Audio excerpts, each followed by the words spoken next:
Bismillahirrahmanirrahim. Assalamualaikum warahmatullahi wabarakatuh. Alhamdulillahirabbil alamin hamdan wafi ni'amahu wa yukafi mazidah kama yuhibbu rabbuna wa yardah. Wa asyhadu an la ilaha illallah wahdahu la syarikalah wa asyhadu anna Muhammadan abduhu wa rasuluhu la nabiyya ba'da. Teman-teman sekalian yang dirahmati Allah taala, pada kesempatan malam hari ini kita akan lanjutkan kembali pembahasan kitab syarah atau pembahasan kitab Hilyah Thalibil Ilmi. Dan sekarang di buku yang kita pakai masuk di halaman 79 poin ke-35.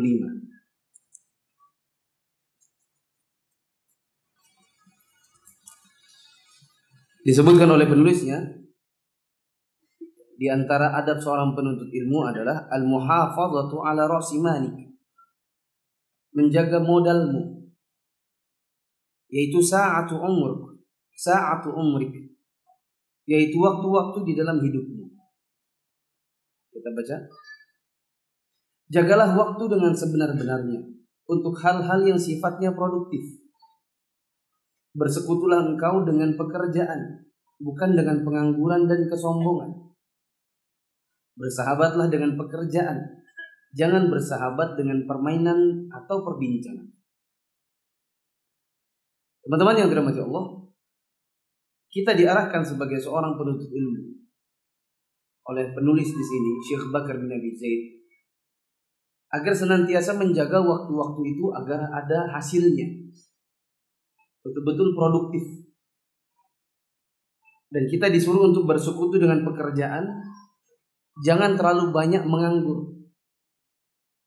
Karena orang kalau menganggur biasanya syaitan masuk ke dalam diri,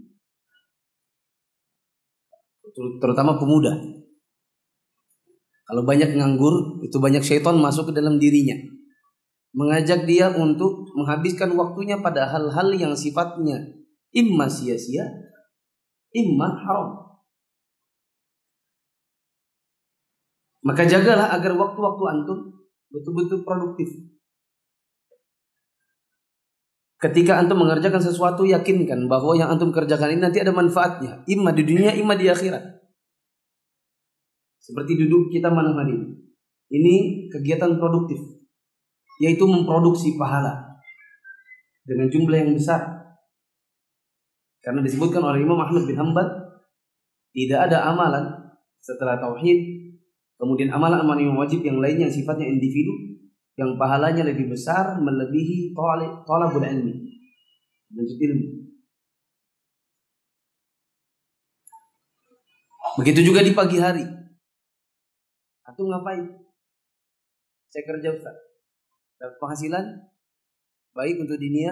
Iya. Alhamdulillah, itu produktif namanya. Tapi kalau pagi-pagi misalnya nonton TV, ada kerjaan, nganggur, ada anak minta susu, antum tidak bisa belikan karena antum tidak bekerja, antum malas, atau antum enggan, atau antum gengsi untuk bekerja, maka ini kegiatan yang tidak produktif. Bahkan bisa jadi senantiasa menuai dosa. Karena seorang laki-laki manakala dia berkeluarga, dia yang punya kewajiban untuk mencari nafkah. Kewajiban untuk mencari nafkah ada di pundaknya, bukan di pundak istri. Sebagian istri yang mengatakan, suami saya Ustaz setengah mati, disuruh bekerja dia nggak mau. Dulu dia memang bekerja di sebuah perusahaan, kemudian dia kena PHK. Setelah dia PHK, dia di rumah aja main game, ngalah-ngalahin anaknya. Anaknya kalah-kalah itu main game sama bapaknya. Kalau ditegur, marah. Disuruh bekerja, tidak mau. Tapi kalau minta cari nafkah, mana sayurnya, mana uang buat beli berasnya, mana uang susu anaknya, nggak ada. Lalu dia suruh minta ke orang tua. Betul-betul jauh dari seorang ayah atau seorang suami yang punya tanggung jawab pada pundak. Ini orang-orang yang menghabiskan hidupnya tidak produktif. Apa manfaatnya main game? Kalaupun antum pengen main game sesekali boleh. Setahun sekali. Apalagi kalau sudah tua. Kalau sudah tua, nggak ada waktunya lagi main game-game. Kalau untuk ingin cari hiburan bisa, misalnya main futsal bersama teman-teman. Ingat, paha aurat. Berarti waktu main futsal celananya di bawah lutut, bukan di lutut, di bawah lutut. Bisa main panah-panahan, bisa main tembak-tembakan, airsoft gun. Ini ada produksinya, minimal produksi keringat. Tapi kalau main game produksi apa? Habisin waktu, capein mata, melelahkan leher ketekuk terus kan, membuat jempol itu semakin kaku. Ya. Susah deh karena dipencet-pencet terus. Ini jempol lama-lama, ya kalau di dalam ilmu ergonomi namanya CTD, Cumulative Trauma Disorder. Yaitu jempol semakin kaku persendiannya gara-gara melakukan hal yang sifatnya kumulatif terus-menerus. Yaitu mencet tombolnya HP. Kalau antum pegang HP, pastikan ada produksinya. Mengapain? Facebook, Ustaz. Apa yang antum posting? Hadis. Ya itu produksi pahala, insya Allah. Ngapain? Ya,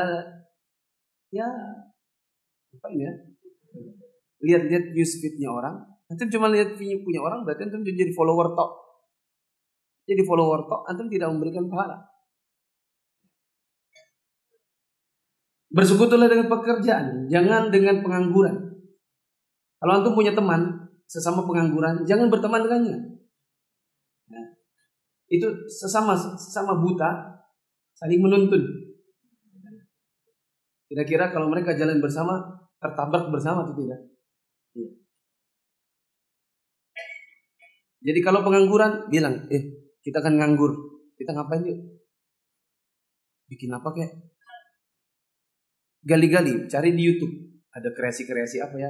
Orang bisa bikin apa ya? Oh ada kursi bisa jadi meja jadi kursi. Kalau dilipat jadi meja terus kursi. Kalau dilipat jadi kursi. Kalau dinaikin jadi tangga. Yuk kita pelajari bagaimana caranya bikin. Datang ke tukang kayu minta dilatih. Antum produksi itu baru namanya produktif. Bila duduk aja main domino, balak. Remi. Apa itu yang 1, 2, 3 nanti berjajar dapat apa? King, Queen, King, Jack dapat apa? Betul-betul tidak punya manfaat. Bahkan cenderung haram. Apalagi kalau tua-tua main ular tangga. Selain buang waktu plus haram. Sudah pernah saya jelaskan kan kenapa ular tangga haram? Jadi ada asar dari para sahabat yang mengatakan barang siapa memasukkan tangan memainkan dadu itu laksana memasukkan tangannya ke dalam daging-daging babi. Bersahabatlah dengan pekerjaan, jangan bersahabat dengan permainan atau perbincangan. Harus banyak pekerjaan, harus produksi sesuatu yang antum hasilkan. Jangan sibuk main aja, main game main, dan jangan sibuk bincang, ngobrol ngalur ngidul. Mana Ces malam ini Ces? Melawai, yuk. Apa yang antum kerjakan di sana? Ngobrol bola. Padahal sudah sama-sama tahu skornya. Dibahas lagi. Memang bodoh Messi itu. Waktu itu kan harusnya begini, harusnya begitu. Pembicaranya nggak punya manfaat sama sekali. Nanti bicaraan soal musik, bicaraan soal film terbaru, nggak ada manfaatnya sama sekali. Jagalah waktu dengan sungguh-sungguh dan penuh kesungguhan. Selalu belajar. Dulu saya di masa belum menikah, kemana saya pergi selalu ada buku saya bawa. Yang mulai dari kecil, yang tebal, yang agak tebal, yang tipis. Satu buku selesai, saya ganti buku yang lain. Saya punya perpustakaan sendiri. Jadi saya bawa satu. Oh ini dia. Misalnya saya ingat anggaplah sifat sholat Nabi. Ini saya bawa dalam tas kemana-mana, kecuali WC. Maksud saya kemana-mana, misalnya saya pergi kantor pos. Atau waktu masih di kampus dulu, masih kuliah, sambil nunggu dosen, saya bawa, saya baca. Teman-teman sibuk ngobrolin bola, ngobrolin apa, saya sibuk baca sifat sholat Nabi. Habis sifat sholat Nabi, ganti yang lain, masukin ini. Ganti yang lain, saya ingat saya Al-Firqatun Naji, yang pernah saya tamatkan mengajarnya di Masjid Namira. Tahun 2007 saya ambil buku. Saya beli, saya baca. Kemana-mana. Bahkan saya ingat, saya bawa sambil main pingpong.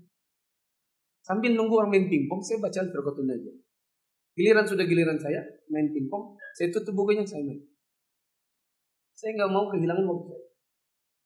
Habis Al-Firqatun Naji, ambil lagi. Saya ingat waktu itu bukunya Syekh Bakabiyah Bizat yang lain, As-Subah, tentang biji tasbih. Buku agak tebal sedikit, saya baca, saya tamatkan. Sambil nunggu dosen.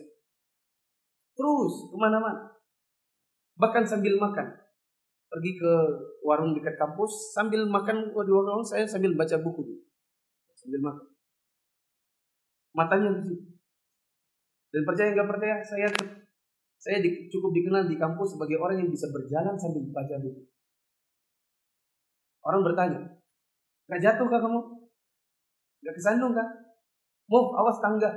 Tenang, saya tahu mana tangga. Saya bisa berjalan dengan membaca buku. Dari kos. Kadang-kadang saya sengaja tidak bawa motor. Memang dalam rangka untuk menghabiskan buku. Karena sambil jalan saya sambil bisa baca buku. Lihat jalan sekali. Lihat lagi jalan. Tak lipat.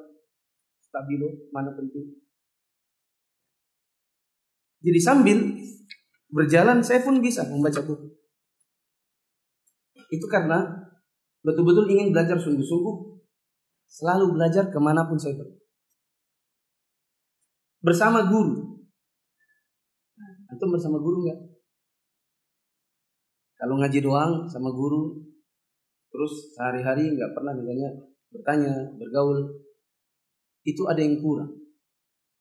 Ada yang kurang. Seseorang yang orang bilang buah itu tidak akan jatuh jauh dari pohonnya, ya kan? Berarti untuk antum bisa jadi seperti buahnya si pohon itu, antum dekat-dekat juga.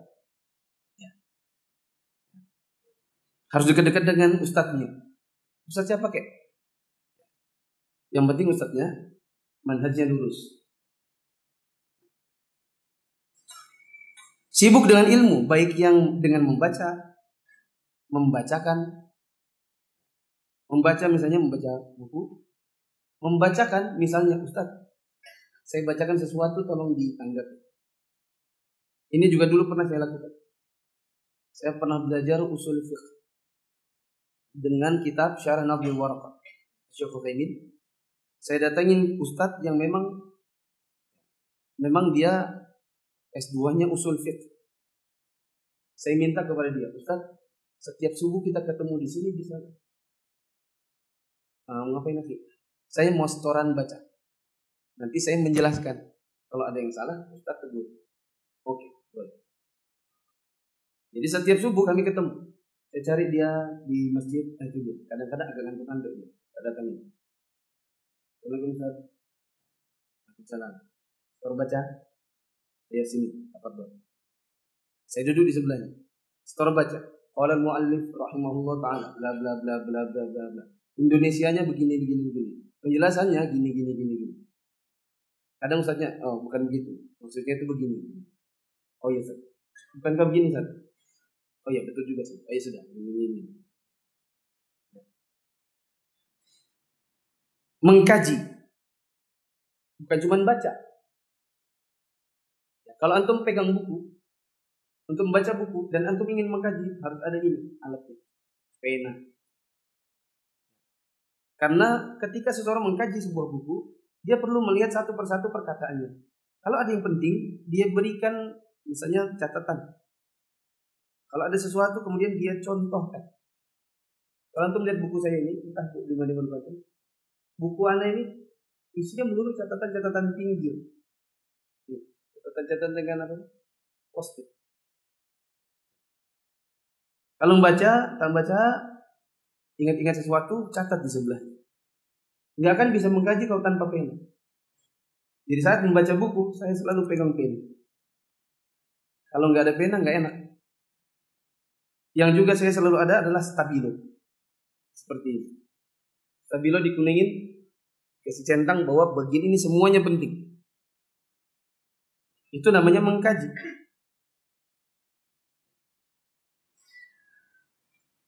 Kemudian menghayati. Menghayati, yakni betul-betul pelajaran yang ada di dalam buku yang sedang dibaca dihayati, difikirkan, dicoba untuk diresapi. Saya pernah baca satu buku, saking menghayatinya saya kemana-mana bawa bolpen sama penggaris, tak garisi satu-satu. Pernah nggak gitu? Pernah. Nah, yang antum garisi apa? Yang penting. Kalau saya tidak, yang saya garisi adalah semua terjemahan yang salah. Ini salah, ini salah, ini salah, salah. Saya tulis yang benarnya gini, gini, gini. Sudah pada taraf seperti itu atau belum? Menghafal, dicari. Saya dulu baca buku bukan begini, baca oh ya, oke, sudah. Kadang-kadang ada yang janggal. Masa sih gitu? Ini katanya ada di sini. Katanya lihat tafsir Ibnu Katsir halaman sekian-sekian. Tak catat, tak lipat dulu. Saya harus cari di Ibnu Katsir. Betul nggak sebagaimana yang dia bilang? Cari dulu kitab-kitab. Kalau tidak ada Maktabah Syamiyah. Lihat dulu, betul nggak? Oh sama. Oh nggak sama. Seperti misalnya, saya pernah baca sebuah buku. Terjemahan kitab Minhajul Muslim karya Syekh Abu Bakar Jabir Al-Jazairi. Di situ disebutkan dan dilarang seseorang yang ingin berkurban untuk memotong rambut hewannya. Dilarang seseorang yang mau berkurban untuk memotong rambut hewannya. Saya bilang perasaan saya dengarnya kayak gitu. Masa iya hewannya? Bukan gini. Oh hewannya. Oke. Ada khilaf mungkin. Bukan begitu. Tandai dulu. Cari kitab aslinya. Cari kitab aslinya, lihat. Oh ini domiruhu. Ini kan kembalinya ke sini. Harusnya ke orangnya. Bukan ke hewannya. Karena kalau hewannya harusnya pakai domirha. Ada matan yang kita baca. Ini salah. Berarti yang salah terjemahannya. Jadi dikoreksi. Oh ini salah. Bahkan saya pernah menghubungi penerjemahnya. Ada salah satu buku yang saya terhubungi penerjemahnya. Saya bilang antum menerjemahkan salah. Antum menuliskan begini-begini padahal harusnya begitu. Al-Firqatun Najiyah yang kita bahas dulu di Namirah, terbitan Media Hidayah. Saya pernah hubungi penerbitnya. Karena saya tidak tahu siapa penerjemahnya, orangnya yang mana. Saya bilang, saya minta tolong disampaikan kepada penerjemahnya bahwa dia salah kutip ayat. Saya tidak baca begitu saja. Betul-betul tahayati satu-satu cari. Jadi saya terus dapat SMS, Assalamualaikum akhi. Waktu itu belum jadi ustaz cerita. Saya katanya saya ada salah menerjemah. Oh iya ustaz, ada di halaman sekian antum salah menerjemahkan wa anna hadza siratul mustaqim. Salah mengutip ayatnya. Oh iya jazakumullah khairan. Dan sampai sekarang saya lihat belum juga berubah. Padahal saya tegur itu 2007. Sudah lewat 10 tahun.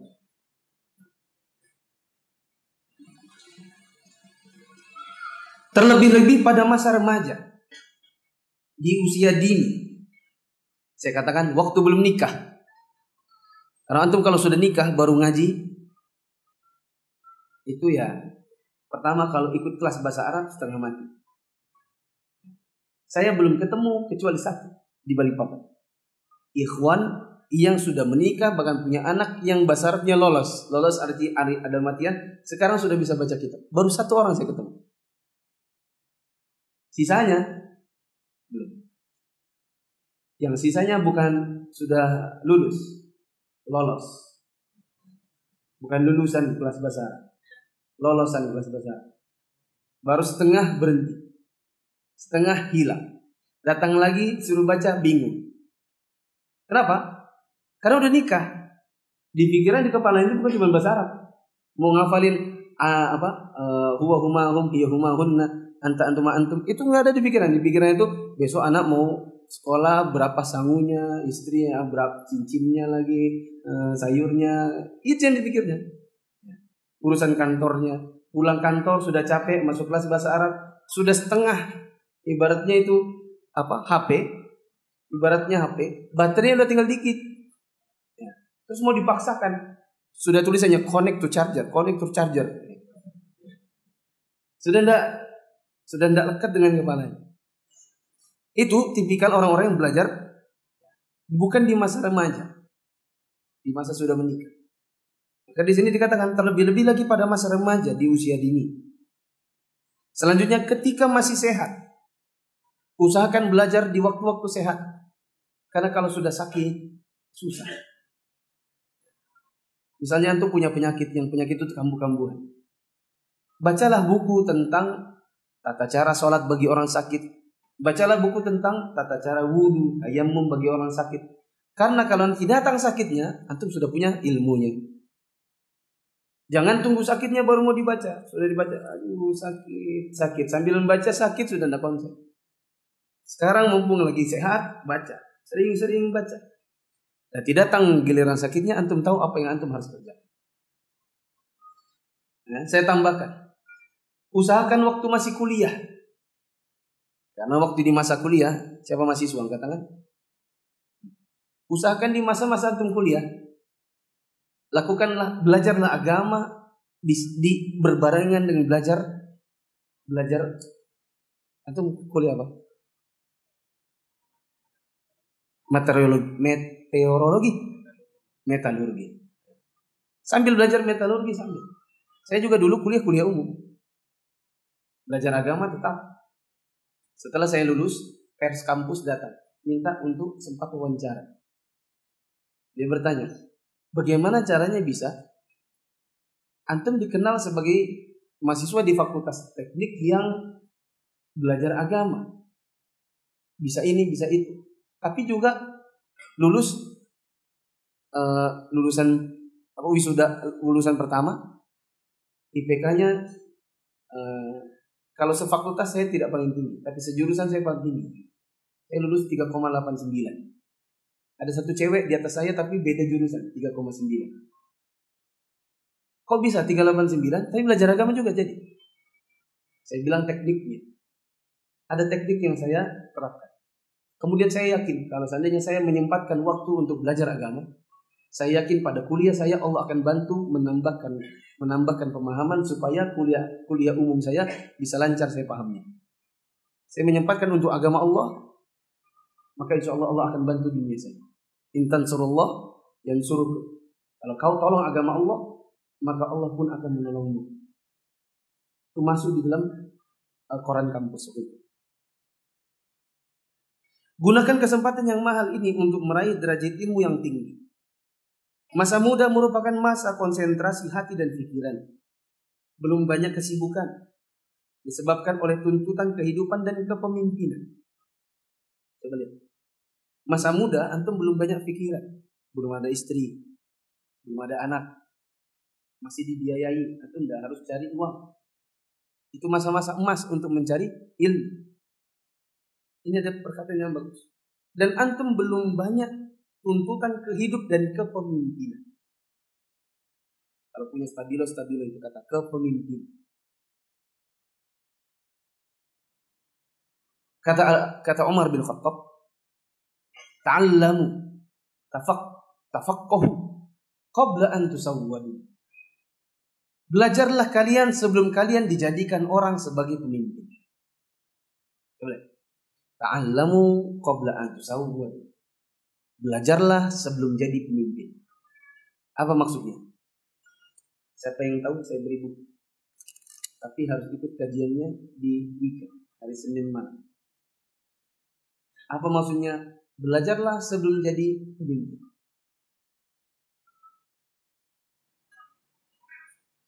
Jangan. Apa maksudnya? Kenapa nggak sempat? Sibuk. Karena kalau sudah jadi pemimpin sibuk, nggak ada waktunya. Ada ceritanya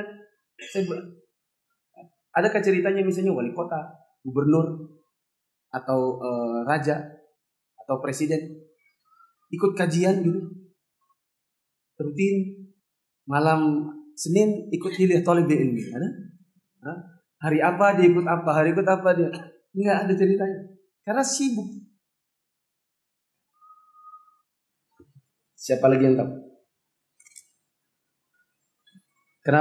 Kenapa harus belajar sebelum jadi pemimpin? Betul sudah, karena sibuk. Ada yang tahu sisanya? Tambahkan HP kah?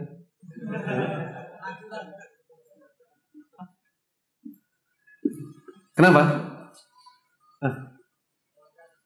Apa? Menjadi suri tauladan. Hubungannya? Belajarlah sebelum jadi pemimpin.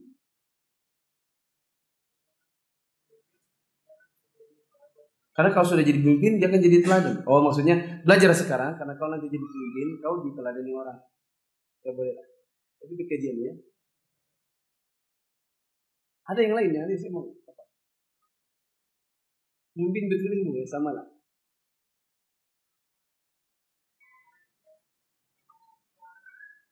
Akan apa? Memikirkan bawahnya, sama, sibuk. Sudah jadi persiapan. Karena kalau sudah jadi pemimpin, malu untuk belajar. Karena kalau sudah jadi pemimpin, malu belajar. Nih, ini yang saya mau. Karena orang kalau sudah jadi pemimpin, malu. Mana ada ceritanya? Misalnya wali kota ikut kelas kursus bahasa Inggris di BIEK. Malulah. Masa kita wali kota ikut kelas kursus how are you?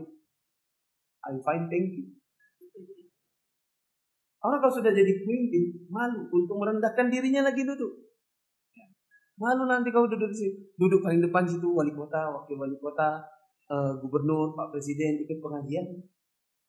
Kecuali kalau pengajian ini istana negara atau misalnya khutbah Idul Fitri, Idul Adha, dia di bawah, khutbahnya di atas. Itulah kesempatannya. Tapi kalau suruh belajar betul-betul tafakkur, kalau sudah jadi pemimpin nggak bisa. Kenapa? Malu. Itu yang saya pernah bilang. Orang kalau belajar sudah terlanjur kalau sudah terlanjur diustadkan, belum mumpuni, kembali lagi ke bumi susah. Ibarat burung terlanjur terbang tinggi.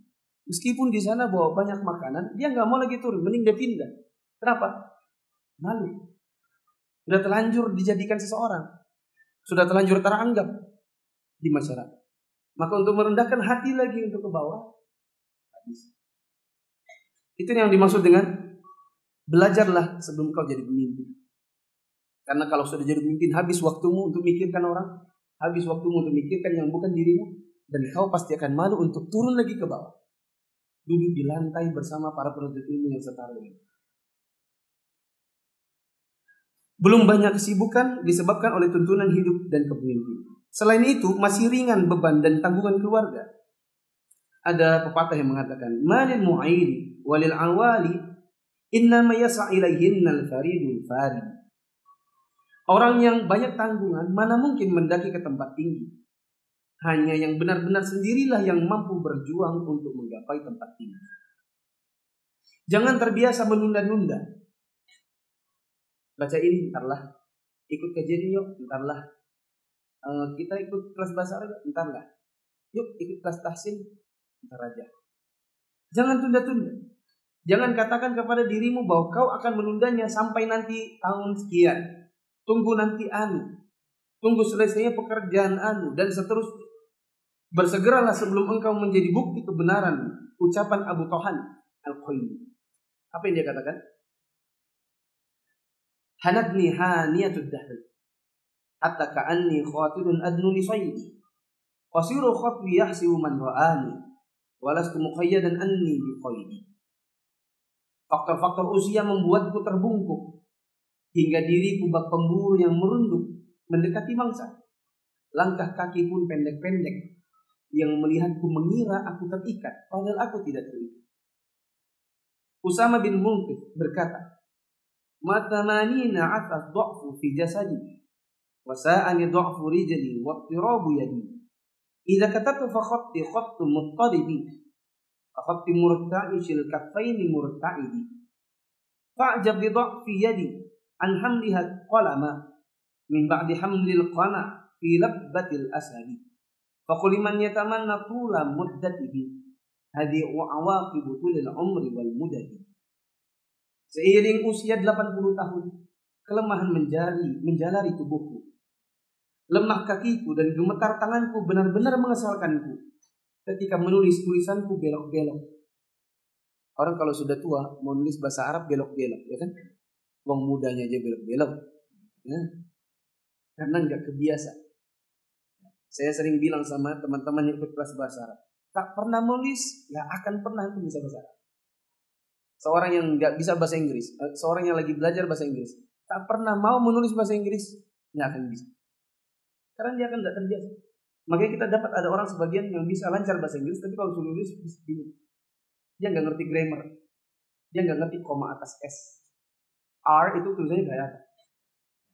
Dia nggak paham karena nggak kebiasa menulis.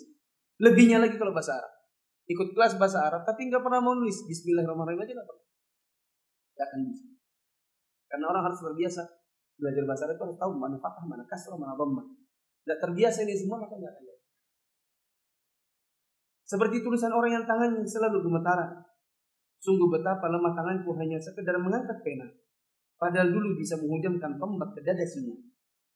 Jangan katakan kepada siapa yang mengangankan hidup panjang, inilah akibat usia dan masa hidup yang panjang. Artinya, orang kalau baru belajarnya di masa-masa tua, ya seperti ini. Nggak akan betul-betul tempat tinggi. Sebagaimana orang yang punya beban banyak, dia nggak akan bisa naik ke atas. Orang yang sendiri tanpa beban, dia akan bisa naik. Orang yang sudah tua, nulisnya susah. Matanya sudah nggak awas. Membaca bisa salah-salah. Kalau dulu bisa mengangkat tombak, sekarang mengangkat pena pun susah. Kalau mau ikut pengajian, duduk.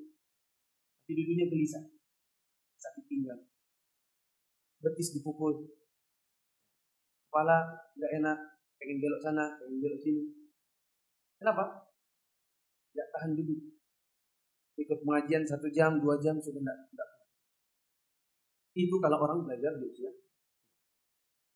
Jika engkau bergegas, maka itu merupakan bukti bahwa engkau seorang yang memiliki motivasi tinggi dalam bidang ilmu. Wallahu a'lam bishawab. Jamaah yang dirahmati Allah,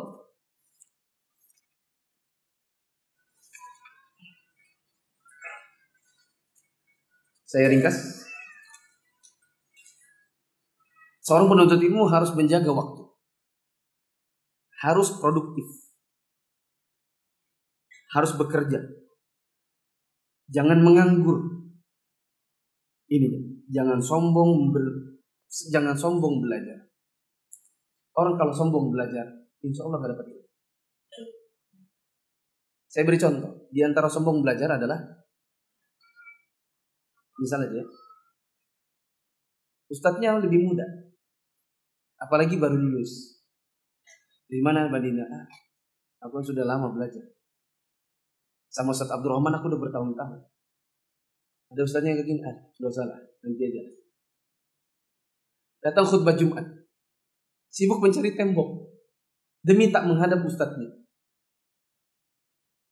Cari tembok, tiang, duduk di belakangnya supaya wajahnya tidak harus mengangkat ke atas. Kalau sedang pengajian, matanya tidak ke atas, tapi ke bawah atau ke samping. Ustadznya berbelok, arah ke sana, baru dia lihat. Ustadznya kembali ke sana, hilang lagi. Ya. Ini nggak akan connect dengan ilmu, nggak akan connect sama ilmu. Bersahabatlah dengan pekerjaan, jauhi teman-teman pengangguran. Jangan banyak bermain, jangan banyak berbincang.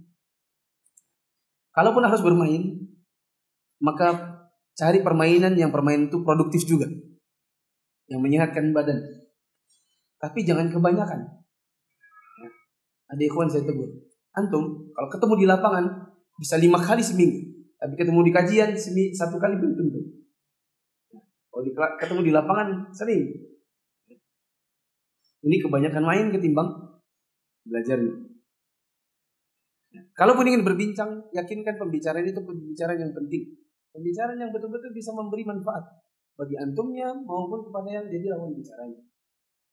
Kalau baca buku, bacakan, kaji, hayati, hafalkan, mencari.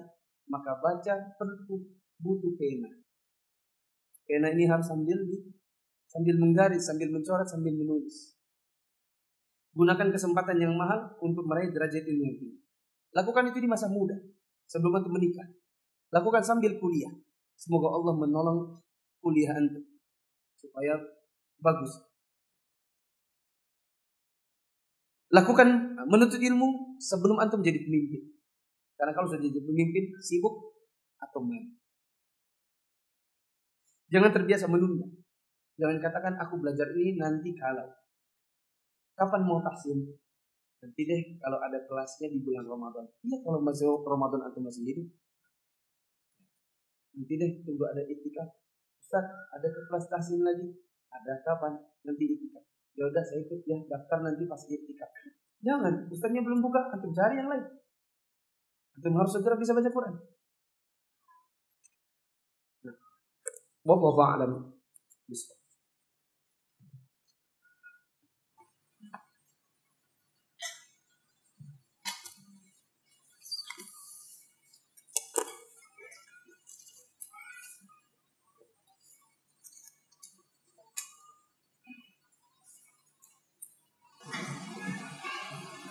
Apakah siut hompimpa hukumnya seperti dadu?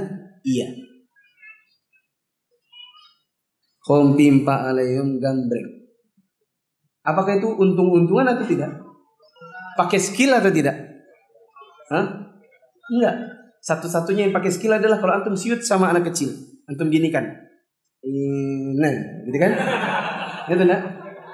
Antum kasih lihat dia ini kan? Oh, ini lawannya ini. Terus gini kan. Ayo. Itu satu-satunya siut yang pakai skill. Hah? Ada sisanya. Mbak. Ini itu semua untung-untungan. Maka yang seperti itu ya seperti tadi. Pada permasalahan antum pada permasalahan apa antum seperti itu? Ustaz, mau masuk kamar mandi. Kamar mandi siapa yang butuh duluan? Siapa yang sangat kebelet? Ya, ada nggak alat detektor kebelet sejauh apa? Siapa yang paling kebelet dia yang duluan? Gitu. Ustaz, istri saya 4. Saya mau pergi safar nih sekarang. Saya mau undi mereka. Jadi saya suruh hompimpa. Jangan, kalau gitu caranya adalah antum tulis namanya di kertas, masukin di gelas, kemudian dikocok, keluar namanya. Nah itulah yang apa namanya? Yang pergi. Apa itu penyakit ain? Yaitu penyakit yang datang karena sihir mata. Sebagaimana seorang sahabat, qadarullah saya terlupa lagi namanya, sudah mencoba menghafalnya tapi lupa lagi. Ini kalau menghafal di masa tua begini, seperti menulis di atas pantai, kena air hilang lagi, kena airnya hilang lagi. Sahabat itu rumahnya diinepi oleh sahabat yang lain. Kemudian si tuan rumah mandi dan tidak sengaja terlihat oleh sahabat tamu. Badannya bagus dan sahabat tamu lupa mengucapkan Masya Allah, Tabarakallah. Maka sahabat itu jatuh sakit. Ini diantara sihir karena kena pandangan mata. Imma mata takjub, imma mata hasad. Bisa jadi jatuh sakit karena mata takjub. Misalnya kita punya anak kecil, ada orang bilang, ih lutuna, bisa gitu. Ya. Tapi dia tidak bilang Masya Allah, ih lutuna anak ini, gitu kan. Itu anak bisa kenain, gila memang, ya lewat setannya. Atau lewat sihirnya. Bisa juga karena hasad. Pandangan mata itu benci. Itu namanya ain. Teman saya yang pernah tinggal di Yaman bilang, di antara ada beberapa hal yang bisa membuat orang kena ain kalau di Yaman. Seperti misalnya laki-laki pakai payung, laki-laki pakai baju pink, gitu. Yang itu di tempat yang lain bisa jadi tidak terjadi. Ustadz, Ana sudah lama bekerja sebagai beauty advisor di salah satu kosmetik. Bagaimana hukumnya Ana keluar rumah berpakaian syar'i kalau kerja pakai seragam ketat tapi tetap berjilbab? Ana sekarang sudah tahu kalau berpakaian Ana itu tidak sesuai syar'i. Iya, biasanya pakai jilbab, atasnya blus, bawahnya celana. Ini berpakaian yang masih membentuk aurat, tidak menerang aurat, tidak memperlihatkan aurat, tapi membentuk aurat. Dan untuk perempuan itu tidak boleh, tidak syar'i. Ana mau berhenti kerja, tapi Ana cari nafkah sendiri. Mau nebeng sama orang tua, Ana malu. Sedangkan pekerjaan yang lain sekarang susah kalau lihat dari batasan umur. Bagaimana hukumnya Ustaz? Berhenti. Keluar dari pekerjaan itu karena itu pekerjaan tidak syar'i. Membuat anti senantiasa keluar membuka aurat di hadapan laki-laki yang bukan mahram. Solusinya, anti datangi istri Ana di belakang. Mungkin istri Ana punya solusi. Imma jadi guru TK, imma jadi guru di baby school. Insya Allah istri Ana akan punya baby school, sekolah bayi. Nah, kebayangkan itu gimana sekolah bayi? Udah, anti datangi itu. Adakah pekerjaan untuk alternatif saya mencari? Cari lahan-lahan pekerjaan yang memang cocok untuk seorang wanita. Hobi mancing gimana Ustaz? Siapa yang tanya itu?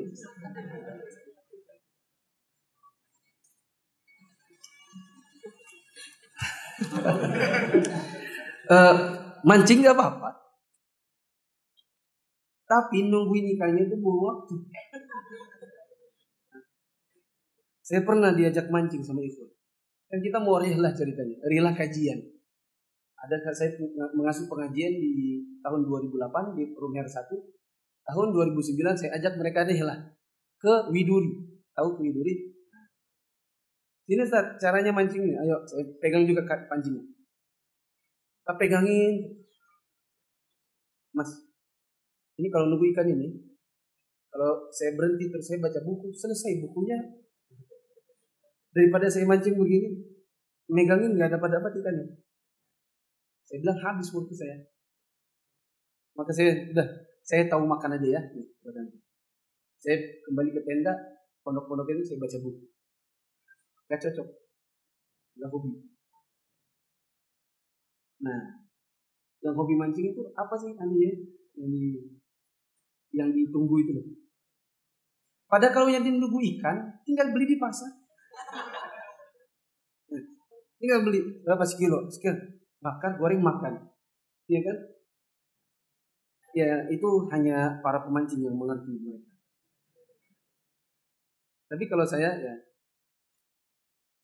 silakan aja, tapi gak usah terlalu sering. Jangan terlalu sering. Apalagi kalau tiap hari dan memang betul-betul menghabiskan waktu. Beda kalau mancing ini seperti para nelayan, mancing tapi ada produksinya, ada nafkah yang dibawa, kemudian bisa dijual. Wah, itu baru. Nah ini kalau cuma nungguin dapat paha ikannya, dapat tapi kecil-kecil. Habis waktu.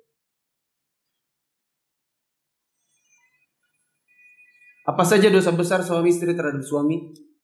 Membantah pada perintahnya yang tidak melanggar syariat. Membantah perintah suami pada hal-hal yang tidak melanggar syariat. Ini bisakah bikinkan kopi sendiri? Malas betul. Ada kami abi-abi, itu nah dispenser tinggal nyalakan aja. Colok ya, panas dia, masukkan minyak. Membantah pada perintah-perintah yang tidak sesuai, yang sesuai dengan syariat atau tidak melanggar syariat. Adapun perintahnya suami yang melanggar syariat, misalnya lepas jilbab. Kita ke pengantinan jangan pakai jilbab, malu. Atau jangan pakai kemben ini aja, kita pakai kebaya yang ini, maka itu harus dibantah. Apakah sah seorang makmum menangis ketika teringat saudaranya di Palestina yang sedang ditindas? Sah. Menangis tidak membatalkan sholat.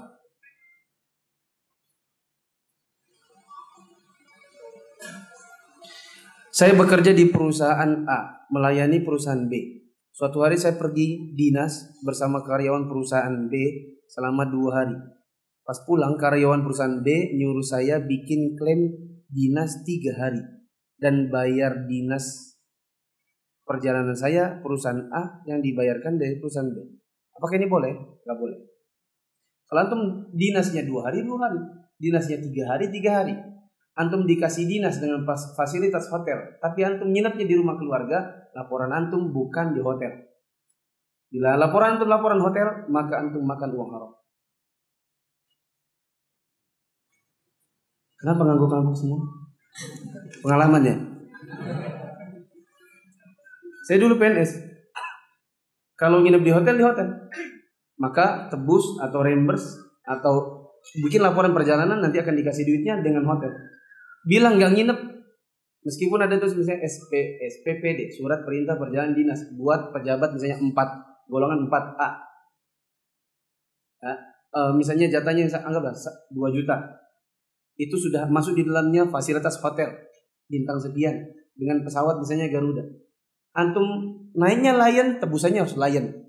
Nggak nginep di hotel nggak boleh ngomong di hotel. Itu dosa. Karena itu namanya saksi palsu. Syahadatuz zur namanya. Persaksian palsu. Jika ada seorang datang membawa makanan dengan tujuan agar mendapatkan nomor saya, maksudnya nomor HP saya, agar anaknya bisa dibantu dapat pekerjaan. Apakah status makanannya? Apakah termasuk menyogok? Misalnya antum bagian HRD-nya kali gitu ya. Antum HRD-nya, ada orang bawa makanan ke antum supaya dapat nomor antum, supaya antum dikasih, supaya antum ngasih anaknya pekerjaan. Apakah termasuk nyogok? Iya, termasuk nyogok. Bolehkah dimakan atau tidak? Jawabannya kembali tanya kepada kami. Boleh dimakan atau tidak? Dibagi 2. Bila PNS, nggak boleh. Karena kalau seandainya bisa masuk jadi PNS gara-gara antum dikasih sesuatu, berarti antum melakukan praktek KKN. Kalau di PNS jelas. Kalau di perusahaan swasta, maka kembali kepada pemiliknya. Kalau pemiliknya mengizinkan, boleh. Bila tidak diizinkan, tidak. Biasanya kalau perusahaannya bonafit, tidak. Kalau perusahaannya biasa-biasa, boleh. Misal, bagian HRD Trakindo. Saya kira nggak mungkin boleh. Karena ini perusahaan bonafit, perusahaan besar. Jadi HRD Trakindo dapat nomor, terus masukin nomornya orang, nanti dikasih sesuatu. Saya yakin kalau di Trakindo tidak mungkin boleh. Tapi misalnya di restoran biasa, anggaplah misalnya Torani, Ricis Factory, dia HRD-nya, terus dia nanya sama yang punya, Pak, ini ada orang ngasih saya makanan, dia mau minta kerja, boleh nggak saya makan? Pemilik perusahaannya bilang, ya nggak masalah, kasih aja, makan aja, maka boleh. Paham ini? Dikasih sesuatu, kalau PNS haram. Kalau swasta kembali kepada pemiliknya, bolehin atau enggak?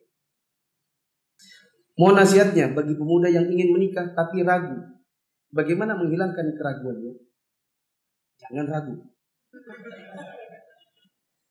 Apa yang bikin antum ragu? Enggak ada duitnya, Ustaz. Ya, kalau itu saya susah ngomongnya. Minta sama orang tua. Ada orang tua yang bilang, udah nak nikah aja, nanti semuanya bapak yang tanggung. Ada orang tua yang begitu. Kalau memang bisa begitu, alhamdulillah nikahlah. Hilang keraguannya. Dan Ustaz, akhwatnya. Kenapa akhwatnya? Akhwatnya belum ngaji atau belum Islam. Tinggalkan keraguan, cari akhwat yang Islam. Apa yang bikin antum ragu? Pengen tapi ragu, itu namanya nggak punya pendirian.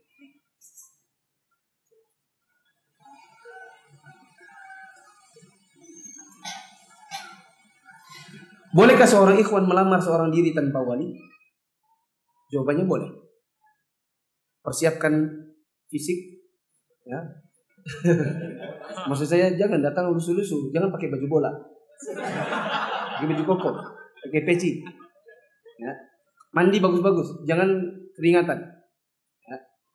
Terus persiapkan kalau antum ditanya-tanya. Biasanya bapak-bapak itu akan menanyakan visi misi. Kalau nanti antum nikah, antum akan tinggal di mana? Siapa yang biayai? Kamu kerja apa? Kamu bisa ngasih anak saya makan apa? Gitu. Kalau dia tanya, kau punya apa? Bilang, saya punya qobliyah subuh. Lebih baik daripada dunia dan sisinya. Kerja apa mas? Oh ini pak ini. Harus siap mental. Jangan sampai nanti ditanya-tanyain bingung. Dan ini saya sudah beberapa kali menta'arufkan ikhwan. Di luar dari dugaan saya, rupanya nggak bisa ngomong. Ditanyain, nanti anu gimana mas? Gimana ya? Nanti kalau anu gimana mas? Gimana ya? Bagaimana orang mau terima kalau begitu? Enggak mungkin orang kasih, nih ambil aja anakku di tengah kebingunganmu. Enggak mungkin. Dia hanya akan memberikan anak perempuannya kepada orang yang siap. Maka kalau antum ditanya, di mana tinggalnya? Kontrak pak. Dari mana duitnya? Kerja pak. Nanti makan apa? Apa yang biasa dia makan pak? Kalau dia bisa makan batu, saya kasih makan batu. Persiapkan jawaban dengan mantap. Insya Allah orang tuanya akan terima.